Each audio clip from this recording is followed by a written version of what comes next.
नमस्कार, SBT news में आपका स्वागत है। पेश है 25 जुलाई गुरुवार दोपहर 1:15 बजे राजस्थान की 15 बड़ी खबरें। सबसे पहले एक नजर डालते हैं आज के हेडलाइंस पर।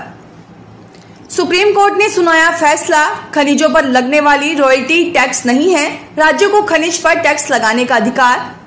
मानसून सत्र हंगामे के साथ बजट पर चर्चा शुरू। स्पीकर ने कांग्रेस विधायकों को फटकारा, जूली से भी नोकझोंक। राजस्थान में यूआईटी और हाउसिंग बोर्ड के अधिकार छीने। कोटा में बारिश से मकान में करंट, मां और बेटी की मौत। और अब खबरें विस्तार से सुनिए। खनिजों पर टैक्स वसूलने के विवाद पर गुरुवार को सुप्रीम कोर्ट ने फैसला सुनाते हुए कहा कि खनिजों पर लगने वाली रॉयल्टी टैक्स नहीं है। साथ ही 9 जजों की बेंच ने 8:1 के बहुमत से फैसला सुनाया कि राज्यों को खनिज पर टैक्स लगाने का अधिकार है। खान एवं खनिज विकास एवं विनियमन अधिनियम 1957 राज्यों की टैक्स वसूलने की शक्तियों को सीमित नहीं करता है। संसद के मानसून सत्र का गुरुवार को चौथा दिन है। दोनों सदनों में बजट पर बहस शुरू हो गई है। लोकसभा में संसदीय कार्य मंत्री किरण रिजिजू ने कहा कि बजट सत्र में सिर्फ बजट पर चर्चा होनी चाहिए। जनता ने प्रधानमंत्री नरेंद्र मोदी को जनादेश दिया है, आप इसका अपमान करने की कोशिश कर रहे हैं, ये बिल्कुल ठीक नहीं है। रिजिजू के ये बोलते ही विपक्ष के सांसद हंगामा करने लगे। इस पर स्पीकर ओम बिरला ने सभी सांसदों से मर्यादा बनाए रखने की अपील की। विधानसभा में आज के दिन की शुरुआत भी हंगामे से हुई। प्रश्नकाल के दौरान भ्रष्टाचार के मामलों में अफसर कर्मचारियों के खिलाफ अभियोजन स्वीकृति से जुड़े सवाल पर जमकर नोकझोंक हुई। हंगामे से नाराज स्पीकर वासुदेव देवनानी ने विपक्षी विधायकों को जमकर फटकार लगाई। देवनानी ने कहा कि आपको बाहर निकालने का प्रस्ताव लाना पड़ेगा। राजस्थान की सभी नगरीय निकाय, यूआईटी विकास प्राधिकरण और हाउसिंग बोर्ड रेरा के अधिकारी छीन लिए गए हैं। इन निकाय में होने वाले ट्रांसफर और टेंडर समेत दूसरे काम के लिए अब यूडीएच मंत्री जाबर सिंह खर्रा की स्वीकृति लेनी होगी। यानी इन लोकल बॉडी में कोई भी काम यूडीएच मंत्री के बिना स्वीकृति के नहीं होंगे। राजस्थान में आज 7 जिलों में बारिश का अलर्ट जारी किया गया है। मौसम विज्ञान केंद्र जयपुर ने प्रदेश के टोंक, सवाई माधोपुर, दौसा, अलवर, करौली और धौलपुर में तेज बारिश हो सकती है, जबकि चूरू, हनुमानगढ़ समेत जैसलमेर और बाड़मेर को छोड़कर बाकी जिलों में हल्की बारिश होगी। सवाई माधोपुर के कई एरिया में आज सुबह बरसात का दौर जारी है। वहीं बुधवार को हुई तेज बारिश के कारण कोटा के रामगंज मंडी में एक मकान पर बिजली का तार टूटकर गिर गया। मकान में करंट फैलने से मां बेटी की मौत हो गई। यूपीएससी में नियुक्ति को लेकर विवादों में घिरी ट्रेनी आईएएस ऑफिसर पूजा खेड़कर के विकलांगता सर्टिफिकेट के बारे में जानकारी सामने आई है। जिस अस्पताल से इसे जारी किया गया था, उसने इंटरनल जांच में पाया कि सर्टिफिकेट जारी करने में किसी तरह की गड़बड़ी नहीं की गई थी। पुणे शहर के पास यशवंतराव चव्हाण मेमोरियल अस्पताल से यह सर्टिफिकेट जारी किया गया था। हालांकि सर्टिफिकेट जारी करने वाले डॉक्टरों के खिलाफ जांच शुरू किए जाने की बात कही जा रही है। जयपुर में ऑर्गन ट्रांसप्लांट से जुड़े मामले में हाई कोर्ट ने एसीएस होम, एसीएस चिकित्सा शिक्षा डॉक्टर रश्मि गुप्ता, समुचित प्राधिकारी चिकित्सा शिक्षा व गोपाल ढाका एसीपी गांधीनगर सहित अतिरिक्त पुलिस उपायुक्त श्रीमन लाल मीणा से जवाब मांगा है कि ऐसे मामले में कोर्ट में परिवाद दायर होने का प्रावधान होते हुए भी उन्होंने एफआईआर दर्ज क्यों की।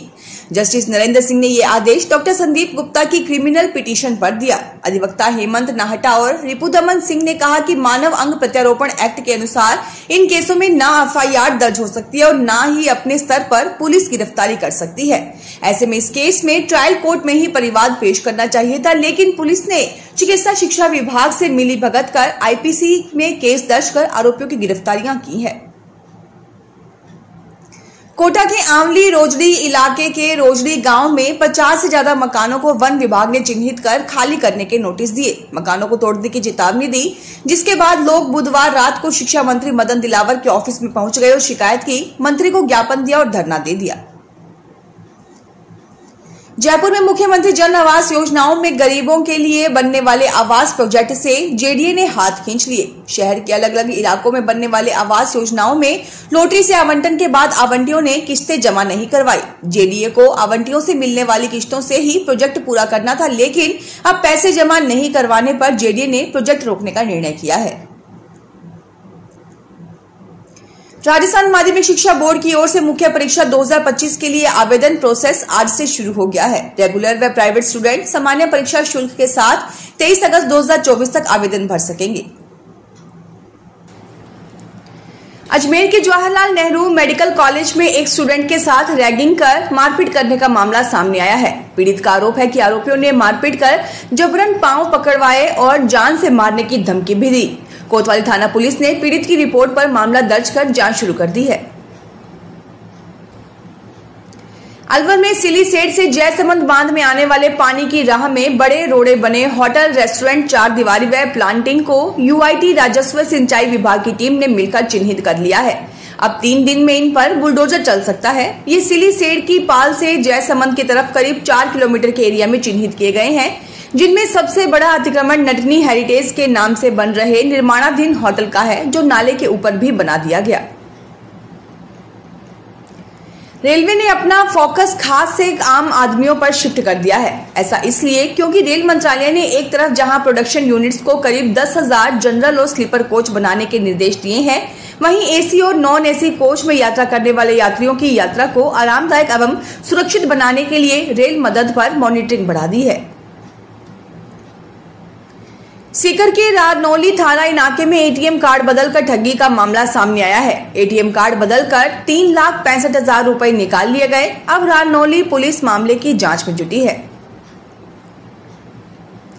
अजमेर में जलदाय विभाग शुक्रवार को 18 घंटे का शटडाउन लेगा। बिसलपुर अजमेर पेयजल परियोजना के इनटेक पंप हाउस पर वीटी पंप स्थापित करने और थड़ोली से केकड़ी आ रहे 1500 एमएमएस पाइपलाइन के बगेरा गांव के पास जीरो वेलोसिटी वाल्व की मरम्मत के कारण की जाएगी। इससे अजमेर, ब्यावर एवं केकड़ी जिलों के शहरी क्षेत्रों में होने वाली सप्लाई पर असर पड़ेगा। फिलहाल इस बुलेटिन में इतना ही। फिर हाजिर होंगे और बड़ी खबरों के साथ।